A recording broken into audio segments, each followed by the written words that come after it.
Breathing. Today, we're going to be talking a little bit about breathing here at Mere Mortals. Yep. It kind of coincides with some of the stuff we've been doing as of late. Yeah, you've heard me talking about it particularly a lot, and there should be a little video coming out this next month. Yep. You check our monthly goals video, which is coming out shortly.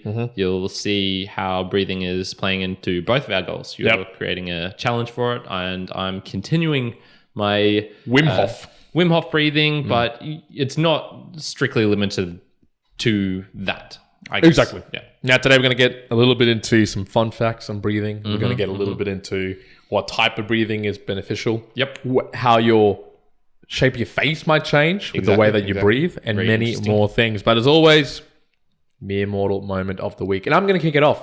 And it is very much relatable to the breathing. So as far as we go breathing, humans are pretty terrible at it. Nasal breathing has an incredible amount of benefits. So I was listening to a podcast, just interestingly enough, through the week. And one of the things I found myself doing was when I breathe, especially when I'm training or doing something else, I will generally breathe nasally here, so through the nose. But when I'm kind of like, getting agitated, you start kind of mouth breathing, right? When you're training hard. Now, this particular podcast I was listening to, and I then attempted to do it a lot more through the week, just trying to breathe through your nose.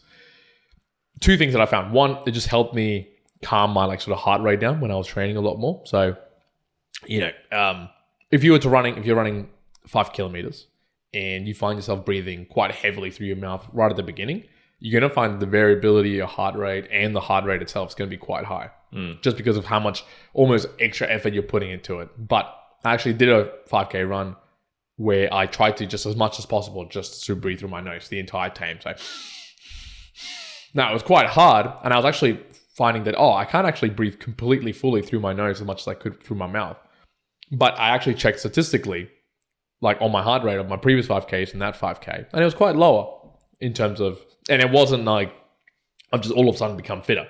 So my particular Mere Mortal moment, I was like, breathing through your nose is actually a good thing. It actually allows, and some of the things I was reading into it, just allows air to actually come in more effectively. Just the way that you can actually feel it where it positions your tongue in your mouth when you breathe. Yep. So if you breathe in through your mouth, right, generally your tongue will go down. But if you breathe through your nose, your tongue's generally on the top of your mouth. Now, that sort of, when I was reading into it, it just kind of opens up your actual tubes, if you want to call them, of air actually going through to your lungs and everything like that. So it was a little interesting thing. So my Mere Mortal moment was, man, I'm just breathing quite terribly. And as humans, we're actually terrible breathers. Terrible breathers. Yeah. Interesting. Mine is, have stolen this so I stole this from the Family Podcast, which is a podcast I've noticed on YouTube. I really liked it. I listened to some of their stuff, man. Very actually similar to ours in some ways, but I'm actually getting distracted here. So, Mere Mortal moment. Success is never owned, it is rented, and the rent is due every day. Yeah, I like that. I do like that. Yeah. I've heard that quote in a couple of different places. I have no idea where that's from. I took it from them, but they've obviously taken it from somewhere else. Yep. And for me, it just reminded me of the fitness. So the past couple of months, I was taking intentionally a day off every Tuesday, and then it was sort of every second Wednesday as well. And what I've just noticed is going back to everyday fitness, every day spending an hour or two training. It just feels better. It feels like I'm paying the rent. The rent is being paid, and I just noticed instantly, you'd think, okay, you're going to get more tired, you're going to get more worn out, your workouts are going to suffer actually adding more in. No, it's actually the opposite. They get better. I feel like I'm in a groove. I feel like, the rent is getting paid every day. So, that was my Mere Mortal moment. I like that. I do like that. Yep. All right, breathing. Let's get back into it. Let's define it. Although it's not too difficult to define. Mine's fairly simple, right? It's the process of taking air into and expelling it from the lungs. Pretty easy, right? In and out. My real take on it, though, so for exactly what it is, I think it's sort of bringing it in. But I wanted to define it because sometimes when you breathe, there's all these different types of breathing. Now, it does actually logically just go to the lungs. That's where it goes. Yep. But you can have deep breaths that go kind of to your stomach, where you expand your stomach. There's one thing you can do it where you expand your chest. There's shallow breathing that you can do. There's really fast breathing. There's all types of breathing. So I think that definition shows air coming in and expelling it out and carbon dioxide out. But the amount of ways that you can actually breathe is pretty ridiculous. And even just me, without any research, I was like, oh, well, I know a couple. And I just put a couple of names to them of like, oh, this is what I do in different scenarios. But yeah, we're probably going to get into just the many variations that there are across it as well. Do you have a different definition as well, or something different? No, I didn't feel like there was anything particularly interesting that needed defining for this one. It's pretty obvious. So we'd more just be getting into like different techniques. Like you mentioned, it is going to the lungs. So if you hear people saying breathe into your stomach, yes, it is dumb because you're not, the air is not getting down in your stomach. Yeah, no. But I guess it's like more ways of techniques of adjusting the other parts of your body while you are inhaling air, which will sort of release different things, allow the body to, I guess, just react in different ways. Now, I've got a couple of fun facts here for breathing air. So we're going to get stuck into them and then we'll go into a few more things. Breathing air is actually not a good description because I obviously knew, but I didn't know the percentage was this high. Air is generally 79% nitrogen, oxygen for 20-odd%, and then the rest is all these small little elements. So when we think about air, it's just interesting to think that most of it is actually nitrogen out there. And then some of it is actually the oxygen that you need for just living. The other one is, this goes back to our breath holding work. Generally, human beings can hold their breath for 1 to 2 minutes. Now it varies. Some people can do less. Some people can do more. But I was having a look at, what is the longest breath hold that at least I can find. Now there's probably, I don't know if there's like a completely set like one person who said like, oh, this is the maximum and what's right or what's not right. But this is what I just pulled out as what I believe was the biggest one. So Stig Severinsen from 2010. So a 22-minute breath hold while he was freediving, which is just nuts. And obviously there's total technique that goes into that and, practice trying to get it to that way. It's a little bit more than that now. Okay, good. 2403, I think, is the longest confirmed. Wow. Okay, There you go. So, and that's the thing. It could be like whether it's freediving, whether you're just sort of like holding your breath, doing nothing, whether you're actively moving. I think you can be very varied. We can say 20 plus minutes. That's it means breath hold with a caveat. So that's with O2, pure oxygen. Right. Okay. So without pure oxygen, just breathing in normal air, it's 11 minutes 35 seconds. Ooh, there you go. There's a very, very big difference between those two breathing. And that's what we're talking about, right? So the breathing air, you can breathe normal air, which is that high quantity of nitrogen, low quantity of oxygen, or as you're saying, pure breathing of oxygen might allow you to be quite longer breath holds. Yeah. So very interesting. And the other one this is where I got this quote. They're actually talking about this as well.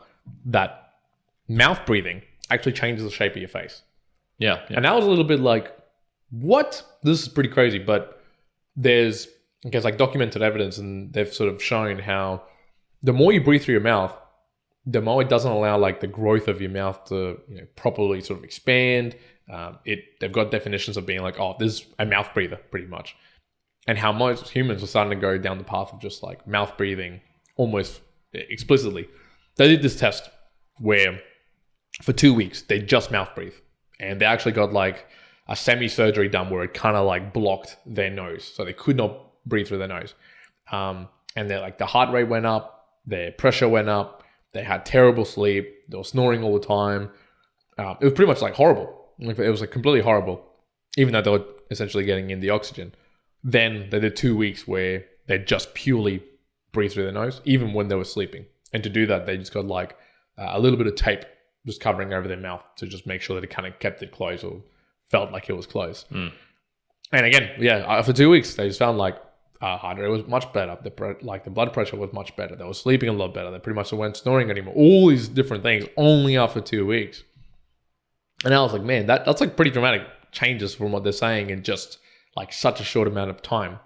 I think it's to get into the habit of just nose breathing would be quite difficult. You really have to keep yourself going in whatever method you wanted to do. And I guess even I found through the week, just pure nose breathing for me, it was attempting it to do as much as possible. It was good in some instances because it felt like running was a little bit easier. But But again, I couldn't tell you much more other things. I didn't really check the heart rate or the blood pressure. And there would have been lots of times, but I was training the other day and I attempted to just go, okay, I'm going to just nose breathe. But you get to the point where you go, okay, I'm kind of running out of breath. I've got to actually breathe through your mouth, and you don't feel like you get enough through your nostrils. Yeah. So, yeah. So I don't know where you got your source. Was this from James Nestor?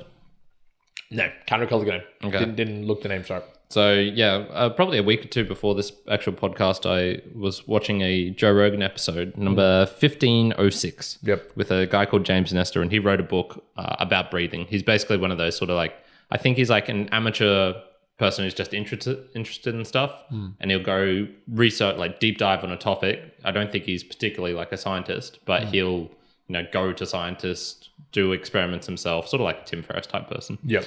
And yeah, what he was basically saying was, there is a huge, tremendous difference between nose breathing and mouth breathing. And you got to ask yourself, okay, like, what is the difference? Why is that a difference? You're just still taking in air. The air's not different. It's just coming in via your mouth rather than coming in through your nose and then down. Yep. And you already mentioned a bunch of the deleterious effects of that, but it was sort of like asking, okay, but why? Why is that the reason? Yep. And he gets into a bunch of stuff. I was listening to it just before to sort of re-evaluate, connect in my mind what it was. So basically one of it like humidifies the air. Now, what that actually does and why that makes the air better, I'm not sure, but that's one of the processes that goes on when it goes through the nose. There's something called nitrate oxide, which is formed when you do it, inhale air via the nose rather than via the mouth. Once again, I'm not exactly sure. There's one of those ones where it's like, okay, it has this effect, and it's like, okay, well, why is that effect good? And it goes on and on. But the main one that I took from it was, one, it intentionally slows down your breathing. You cannot inhale as much air as quickly through the nose, tiny little nostrils, and you just don't have the sucking power as when you open up your mouth hugely and take a huge deep breath in. So it intentionally slows it down, which has some sort of effects. I guess that is like maybe a bit more calming. It helps the heart rate go down. Yep. But the main one is you actually get 20% more oxygen when you inhale via the nose rather than inhaling via the mouth. This was an interesting one because I also heard this, but one of the things I wanted to clarify was it 20% more total, or was it just 20% and that's of the percentage of that you can inhale? So if you can bring in 100 mils through your nose, better 1 liter through your mouth. Yeah. If you're getting 20% through your nose, like more through your nose than the mouth, is it of that total? I would say it's a like, say if you could get equal totals, so 100 mil in the mouth or 100 mil via the nose, I think it's like 20% more coming in through the nose for the equal amount. But and this is where it's like, but if you can get like a liter through your mouth, then it's still more. Like you're still getting more oxygen through your mouth than the nose. But it's just more effective. It's a more efficient basis of obtaining air. Yep. Basically. So one of the things that Wim Hof, so I've talked about him a lot, and I'll just give a quick recap here. Wim Hof's a crazy, amazing Dutch dude who basically had like really traumatic events happen when he was in his early 20s, I believe. Yep. His wife committed suicide, and he basically like had all these problems going on. He had to look after four of his kids, I think, who he was left widowed with. And he intentionally went into the cold. So he would go into ice water, ice baths, and he basically developed a breathing technique because he was going into the cold and he needed to find a way of like regulating his body temperature because he was intentionally doing this. So he's basically, it's not a new breathing technique. It's pretty standard as far as like you can find yogis doing this in different parts of the world. He's just put his own spin on it, his own brand on it, and it's like, he's sort of the face of it. And because he's, well known for doing it. He's a very charismatic guy. He's a very fun guy. He draws in a crowd. Yeah. Well, it might be called Wim Hof breathing techniques, and that the actual premise and the idea is many hundreds of years. Centuries old. And one of the things he says is like, it doesn't matter, just get the breath in. And so he's making it accessible to everyone. So there is a benefits as well to not just whether it's coming in by the mouth or by the noses, but like the conscious breathing, the effortful, the way you're doing it essentially. So for him, it's a huge breath in, taken as like as much as you can, whether by the mouth or nose, doesn't really matter. And then you like let it out gradually, but only let it out to like maybe 30%. and you don't force it out either. So it's not, it's kind of like, let it out naturally. And then you breathe in like deeply and hard. So it's sort of like an active part in, and then like a gentle release. And you just do that 30 times, release it for a while, and like one big last in breath, and then release it out, and then you just hold your breath. And me doing this, so I've only been doing it a month and a half now, I think, 2 months maybe. And yeah, I've just noticed like I can now start to hold my breath into way longer times than I was before. And just on a personal side note, I do feel like it clears up my mind afterwards. Like if I'm feeling tired or if the brain's a little bit foggy and I do this, it refreshes the mind. I certainly feel like more alert and more active. And breathing becomes like a little bit more pleasurable after that. It's almost like the air tastes better. It's almost like it's fresher in some way. So interesting. Just a little personal observation there. One of the things I was going to point back, so I did do a bit of research for this one, for nasal breathing. One of the things that they were talking about was it also helps activate some parts of the nervous system that, you know, supports rest, recovery, digestion, and other parts of your nervous system that are responsible for the whole survival, flight or fight sort of feelings. So I guess in that calming effect, a lot of the people will say, you know, breathe in through your nose. More so, it does actually stimulate your nervous system to kind of calm down a little bit more, as opposed to, you know, hyperventilating. You know, how do you hyperventilate? You hyperventilate through your mouth, and then you start feeling anxious. Using the nose kind of just helps out in that particular manner. But so here's an example. So that's sort of like the Wim Hof method. One of the other breathing techniques that I've been trying to do a lot more, it's kind of like a mixture. I can't remember the name of it, but it's a mixture of when you do a bit of exercise, a bit of mouth, but then focusing it through the nose. So you know, when you want to be training and you want to be breathing hard pretty much, and you're lifting weights, running, you know, you get into kind of like feeling. Everyone's kind of familiar with that. What I'll try to do for as long as possible is I'll kind of trigger that mouth breathing of going, but then almost like 20% into it, shift it to the nose. So I'll be like, and then kind of relax it down. So that initial sort of like wanting to take a massive breath will kind of come through the mouth, and then I'll continue it through the nose. I've been finding, and I've done this for a long time now, where generally I'll take about a minute to a minute and a half break between my sets, depending on how I'm sort of training. But I've been finding also that sometimes I don't really want to be timing myself all the time. I'll be like, it's annoying. A minute. It makes it a little bit mechanical. So what I'll often do is, depending on the type of sort of movement I'm doing, I'll actually do it by the amount of breath that I'm taking. So if it's a movement of like, say, chest, where I'm not getting too like fatigued quickly, what I'll do is I'll finish my set, and then I'll intentionally be like, okay, I've got 12 breaths until my next set. And that'll force me, because if I start breathing like, I'm like, man, I'm going to have to go straight away, like 20 seconds. What it makes me do is I go, and I just really just start sort of relaxing a little bit more. And the very first couple of breaths, you're like, I just did a massive like movement potentially. You're like really tired, and it might go a bit quicker, but it like forces me to like slow down with it. And specifically, I try to do it like nasally.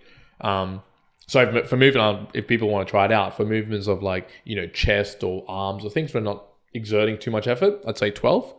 But I've been finding, say, with squats, I'll go for 15. And that seems to be a good little take for me, where, you know, I'll get to the 10th breath like quite quickly, but then from 10 to 15, I can kind of slow myself down, and each one of them will be like 10-second breath holds. And so that'll be, you know, a good amount of time, enough to kind of go, okay, cool. You essentially bring down your heart rate, you're ready to go again, off you go. So I guess that's for an example of different type of breathing that I've been doing. I haven't really personally tried too much of Wim Hof. Like, I've attempted it once or twice, but not as much as you've been doing it. So it's going to be cool to see like your full takeaways from it and everything else. One of the other ways though, because a lot of this breathing techniques and talking about it also comes from like sporting, is where I think about it mostly. But, you know, there's lots of other places where you would use this. So I'm going to give another example that you might not be aware of, is breathing when it comes to swimming. So I used to swim a lot. A lot back in the day, right? So morning, afternoons, daily, essentially, sessions. This is no matter if it was summer, if it was winter, there was a lot of swimming going on. Now, when you swim, there's obviously different techniques depending on the stroke that you're taking, but I'm going to just focus it down on the freestyle. So when you're freestyling, you generally just want to be breathing out of one side. Okay. That's generally how you breathe. So you're swimming through, and you'll try to normally go from one side. Normally the cadence, depending on obviously how good you are and how long you're going for, you want to be doing it. So you'll do 4 strokes, and on the 4th stroke, you'll kind of breathe in and go through. When you're cranking, and I was terrible at breath holding, I had to do it every like single time I went to my left. I'd have to be like, right. And that slows you down because it stops you from being aerodynamic. Some people who are really terrible, they have to go like both ways, and then you're really in like strife, right? Yeah. So breathing plays a massive role when it comes into a lot of sports. And there's a couple of other examples I was going to give you, but here's one that people might not be aware of. Generally, in a 50-meter race, freestyle, if you're like pretty top end, the goal is that you don't breathe for 50 meters, and that's about 20 odd seconds, 29 seconds, something like that. Yeah. But you think about it, 29 seconds, 30 seconds, doesn't sound crazy amount. Obviously, if we held our breath right now, that'd be fantastic, easy. But they're going as hard as they can in swimming, right? Like just pumping it out. So I've done this. I've done it once with just one breath hold, which was kind of like almost at the end of this race. But you almost pass out at the end of these races at doing that. But it's like the balance between almost passing out and staying in a position which is the most aerodynamic, which is your head down and throttling it through, which is why it's such a short period of time they do that. So there, it's beneficial. If you can hold your breath really well, then it's going to play out really well. Like it's actually going to directly translate into much better performances. Now, another example of this is, and I had to look this up to make sure I had to say it, is the Valsalva breathing technique. Have you heard this at all? I don't think so, no. So for anyone out there for gym goers, you might do it kind of sort of on your mind. You might do it like subconsciously, but the actual name of what this is called the Valsalva technique. And it is, you want to hold your core as hard as possible when you're squatting or deadlifting or doing a lot of other things, because that's the core is where a lot of your power comes from. So the technique here is, let's just imagine you're going for a 180 squat, right? You got it on your back, you'll unrack it, and you want to try and get your core as tight as possible. So the technique that you would generally do is, whether you have a belt or not, is kind of like Wim Hof style. You'll take a massive breath. You'll feel it on your lungs. And this is where people say, like, push it through your stomach or whatever. You essentially want to push your stomach out as hard as possible. Almost like you were tensing your abs, I guess. That's how I give you an example. But the really proper Valsalva technique is, if you're wearing, say, a belt, you want to feel pressure, not just in the front, but the back and the sides. Like you want to be pushing out all around and as much as possible. And that's with the breathing when you bring that breath in, you want to then lock in everything else. So you really lock yourself in that sort of core. Your legs get like really locked up as well. And you hold that like brace position with the air in all the way down. So you get all the way down to the bottom. And then you kind of, as you push out from the bottom, that's when you kind of release that breath. You go, and you kind of push as you go up. Now that particular technique is, if you look at any of the very, very top end lifters, right? Power lifters, whatever else, even kind of mediocre lifters, you'll see them, they'll generally do that. You'll see them that they'll generally rock up from a squat or a deadlift, and you'll see them go lock in, get really tight, get all the way down, come all the way up. And as they kind of like go up, they kind of release that tension. So breathing can be used to make yourself super, super tight. Just as much as breathing can be used as, really relaxing yourself. So the other example is, you're doing stretching or whatever.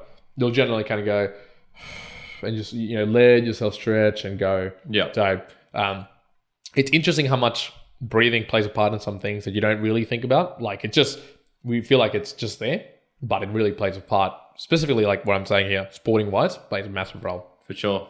And a lot of things affect it as well. So if you ever see someone, with a really bad posture, they're hunched over, sort of like arms forward, leaning back, like spine curved and stuff. Obviously that's going to have huge, like even just doing it now, I can feel like it's sort of constricting a little bit in the chest, a little bit in the like airway and stuff. Whereas if you're open up, full out, there definitely is something like just physically speaking, you're opening your body up. You're going to be able to get more air. And so one of the things I suppose, like the reason we're talking about this is it's one of the, I guess, like pillars, the core things of good health. If you're not breathing correctly, your health is definitely going to suffer. Yep.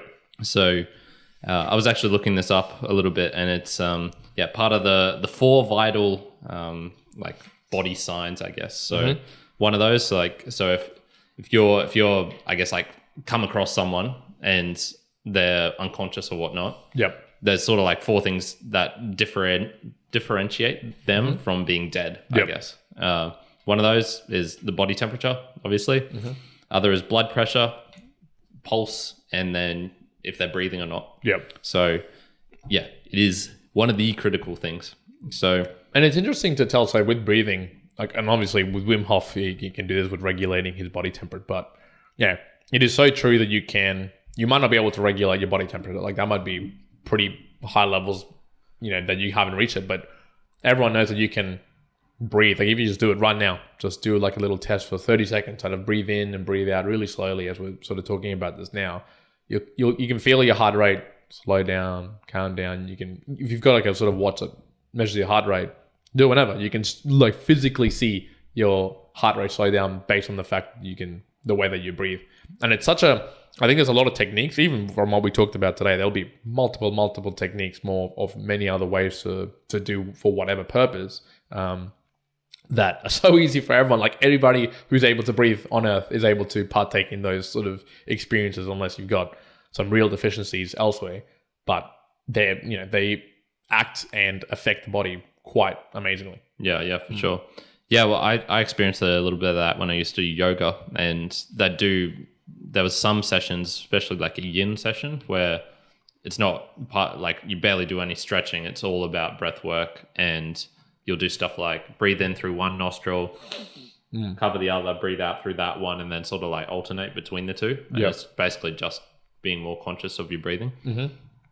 There's a couple of other interesting things though. Have you heard about liquid breathing? Liquid breathing? Yeah. No, I haven't. So this was actually quite famous in a movie called The Abyss, which I think was one of the first ones to actually show this stuff. And it's basically through something called a perflurocarbon, PFCs. Yep. And they're basically, you can do it through this, and I think the other is like a silicon oil, which is also sort of doable, but the oil is, like gets ruled out for whatever reason. So they've done these tests with mice and stuff where you can put like a mice, it's pretty goddamn horrible, but they'll put like mice in this liquid in a cage, dunk them underwater, into this liquid, and just leave them there. And these mice can end up like living 36 minutes or something in it and then bring them back up. Wow. And yeah, so it's basically like this dense sort of liquid, and you bring it into your lungs, and it's just super oxygenated. So essentially what you're normally doing, it does require still the movement in and out. So like the oxygen comes in, but it's just in the liquid form. So obviously this is, it would have some benefits for something versus like, if you're going deep sea diving or whatnot, you don't want to have air in your lungs because just the pressure is just going to cave it in. But if you have a liquid, you could potentially go down further, and it would, you not have that pressure in the lungs. It would be able to do different things. Have you seen this being used on humans? I think it's been used by humans. I think the SEALs actually have done a little bit of this stuff as well. Okay. So it is doable. It's just not enjoyable. And I think one of the reasons. Well, this is even like less than just enjoyable. Like you would have to really get through to like, oh yeah, you have to feel like you're drowning. It is just the feeling of drowning. And that's why they do it with SEALs. So it's like, this is what it feels like. So, if you're ever in this situation, this is what it's going to feel like. Yep. One of the main problems with it is because it's a liquid, it's very hard to get it back out, get it in and out. And it's essentially a typical, I think it's like 6 liter male inhalation of air.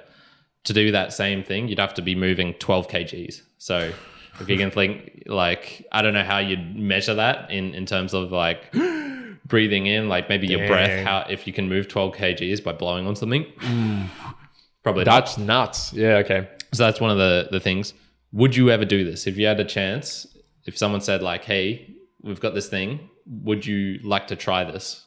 I think I'd have to say yes. Yeah. I'd try it out just to experience it because it just sounds so out of this world. But I'd have to have some proof that, the liquid's not going to just stay in your lungs. Yeah. That's the bit I'm like... Well, that's another thing. They found that people were getting pneumonia because they weren't able to get all of it out. Exactly, right? Like it just... To me, I'm like, well, dang, what happens when you just get the liquid just stuck in your lungs? And sure, it's oxygenated, but does it ever go, like, does it just disappear? No. It's once you're back up in air, you need it to go away. Sure. Seems pretty dangerous. If someone can prove to me that it can, like, not residually, like, damage you, then maybe. But that sounds an interesting concept. I absolutely would not. Yeah, I don't want to experience what drowning feels like. That has no interest for me. I think it'd be fun. If you say so. Just for the extremities of just knowing it, just being like, oh, it'd be cool. Yeah. Yeah. Okay. All right. You're a weirdo. The dive reflex. We've talked about this a little bit before. So, and this is actually the first time I've actually come across of it, where so the dive reflex is essentially if you put cold water on your face, or not cold water, just water on your face.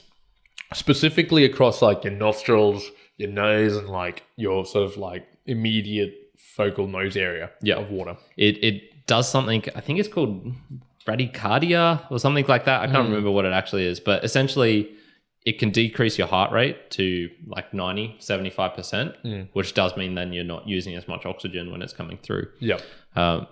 I haven't found any benefit from this doing the cold showers and breathing that I've been doing, which is where I'll do like the deep breathing, then turn on the cold shower just as I've like done an inhalation or an exhalation for the hold. It does not help me at all. I've not found that a single nice pleasant thing about it, but that apparently it does actually work for a lot of people, which is it's funnily enough, you'd think like it'd be more calming to be doing a long breath hold out of the water, but the longest breath holds have actually like all been in the water. So there's something to be said about that. And the reason for that is I guess like evolutionary. People have been in these situations before, like our ancestors, and so even if it like gives you an extra second, a 2 second, 3 second advantage to have some sort of automatic body response that kicks in when you're in a drowning situation, it's beneficial, so it gets passed on. Yeah, definitely. I've got any other couple of things. So I wanted to add and finish off on how people can hold their breath the longest. I got a couple. One is I want to do a correction. I think in one of the past episodes I said like the deepest dive was into the 300 meters. That is incorrect. Mere mortals spreading false information. No, the deepest dive has been 214 meters. Okay. The other one was just the, I guess, interesting fact of how your ventilation can be like overridden by conscious alternative patterns. So we've been talking about it as like normally breathing is just a thing you don't even notice. Like without us bringing this up in the past year, how often have we talked about breathing? You've maybe mentioned it a couple of times to me. But it's just not something that gets brought up. But there's a lot of ways where you actually alter it consciously. So this is through social ways, speech, song, whistling. Your breathing's going to change. Voluntary, which would be like, blowing out a candle, blowing up a balloon, just normal breath holding.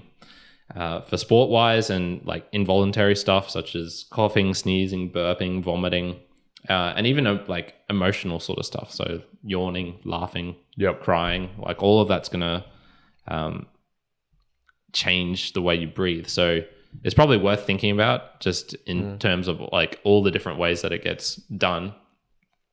You should maybe both voluntary and involuntary. I suppose it was more just the interesting fact that it's such a weird thing that we do all the time, but we do all these things to change it all the time. But almost, not that many of them are voluntary ones. Most of them are, just side effects. And why the hell do we hyperventilate? So there's a bit of practical piece of knowledge as well. Okay. So if you're having a panic attack, if you're in a bad situation or something, and you're all jacked up, you're really anxious, you're real nervous, hyperventilating is the worst thing you can do. Do not use a paper bag to. That's essentially the worst thing you can do. You want to long, slow, deep breaths. That's the way to go. I've never, even before I even knew that hyperventilating was something people did, it didn't even strike the mind. I was like, that doesn't sound useful. It sounds like, I don't know what logic is being used there that is supposed to be useful, but no, it's it's such a weird deep breaths. I want to give you a story of the leads into, if you want to hold your breath for the longest, what can you do? So this was me and my sister It was a nice summer's day. We were at a holiday up north. I think we were in Cairns, I believe. And we decided, we're both like fairly good swimmers, or we used to be back in the day. And we're like, there was this pool which was whatever, 100 meters long. It was like in this complex like resort area. Yeah. And we're like, let's just try to like go underneath this water for as long as possible. Let's just see what happens. And the first couple of goes, swimming from one side to the other. Yeah, so we were just like, let's push off and just swim under the water and just to see how far we can go. So we weren't breath holding as per se, as in like our focus wasn't breath holding. It was let's see how far we can get. Yeah. And the very first attempt was like 10 meters, 12 meters, and we varied a little bit. Like, oh, should we be underwater and kicking with our feet like this? Should we be froggy, sort of going different sort of ways? Now, to give you a comparison, over in the Special Forces, one of the sort of training techniques that they do is not techniques, sorry. One of the challenges they make you do is like you have to go 25 meters underwater and full like combat gear, which like that's actually nuts. That is a long way, and you almost like people almost just pass out when they get to the other end. That sort of stuff. So we did it probably 3 or 4 times, and we got to about 25 meter lengths. But again, we're just wearing like normal swimmers, so that's fine. And on one of the return walks, and we did this for like a couple of days. One of the return walks, I remember me and my sister, we kind of just like really started breathing slow, like really slowly, almost to these sort of techniques where you're just getting a little bit slower. And each time we were doing it, it was getting slower and getting slower. And then just out of nowhere, right, after whatever, 9, 10 attempts, we just pulled out, I think I reached 47 meters, something like that, under the water. And my sister got something like 40 meters. And that one felt easier than the first beginning, like 10 meters, right? So one of the ways I've seen about it is, and you'll see it in many other traditional ways of how to hold your breath. Generally, the training is just repetition. Just practice it a lot of times and holding your breath and getting your body used to. It's okay to not have oxygen for a little while. You're like stretching it out, and just pushing it like slightly, a little bit each time to get you to those higher levels. I wouldn't recommend someone to just be like, I'm going to try 4 minutes and like pass out and die. Like, no, don't do that. Yeah. Just like, if it's a minute, like push to like a minute 20, then push to a minute 30, then push to a minute 40, then push to a minute 50, and just gradually let it just like expand and expand. Yeah. Caveats to all of that in particular is if you're doing it underwater, have someone with you. Like, do not do this on your own. Yeah. Do not. This has been said in, I don't know, Tim's, I don't know if you've heard, Tim's mate that almost died doing this. No. So Tim had a friend who specifically like they knew about the dangers or whatever, and he did some Wim Hof breathing techniques before he went swimming to kind of get used to it. He passed out, sank to the bottom of the water of the pool, was there for like 6 minutes until someone rescued him, and he almost died. And they were like, and they had just like stopped saying like, don't do this. So 100%, do not try doing like special breathing techniques or whatever. Without someone else being there. Yeah. If you're doing it on land, I think that's okay. Like, if you pass specifically, out, and specifically for like me and my sister doing it, like shows tours, there's lots of people there. We're just trying to hold our breath essentially. But even then, that can be dangerous. That can be dangerous. So just definitely be wary about that. But yeah, so when it comes back to how can you hold your breath, I just say get into a cadence of practicing it with whatever methods you want to do. So you could be doing it like that, just kind of like drifting in the water. You could be using Wim Hof methods. Just taking more of a like, actually noticing your breath and practicing to hold it is you're going to get better at it. But I want to ask you, because I know you were hitting a bit of a plateau at about like a month or so of how you're holding your breath. Do you do anything different to like pass that plateau? Or? Well, the past couple of days, so I'm like experimenting with the different little things, right? So I'm sort of doing it 7 days a week, but some days I'll do like a 10-minute session in the morning and then 10-minute in the afternoon. Some days I'll do like 20 minutes all in the morning. Some days will be like 20 minutes all in the afternoon. Yep. And in different positions as well. So sometimes I'll like alter up like the mouth position. So sometimes it'll be like a little like close the mouth, and then sometimes as far wide as I can. Some would be like more with the body movement with it, and others would be like no stress, just how. So playing around with a lot. What I found is recently, if you're doing it lying down on your back rather than sitting cross-legged, I have found that to increase the hold times. Yep. Now, all of this is just for fun. Like, definitely. Yeah.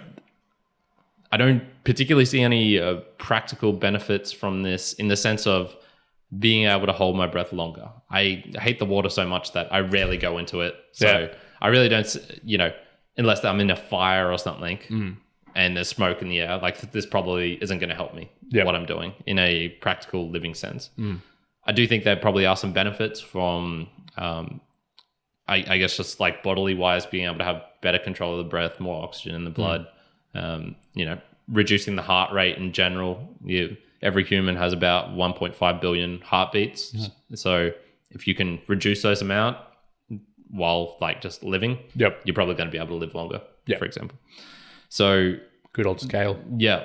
So actually from this whole discussion and like researching it, is there anything you're thinking you'll be doing different? Like we've sort of seen there's more benefits from breathing through the nose. Yeah, no, definitely. I think I'm going to attempt to breathe through my nose a lot more, especially running. Yeah. Because my breathing patterns when it comes to running, I know it, like 100 meters into like a 5K run, I'm already like,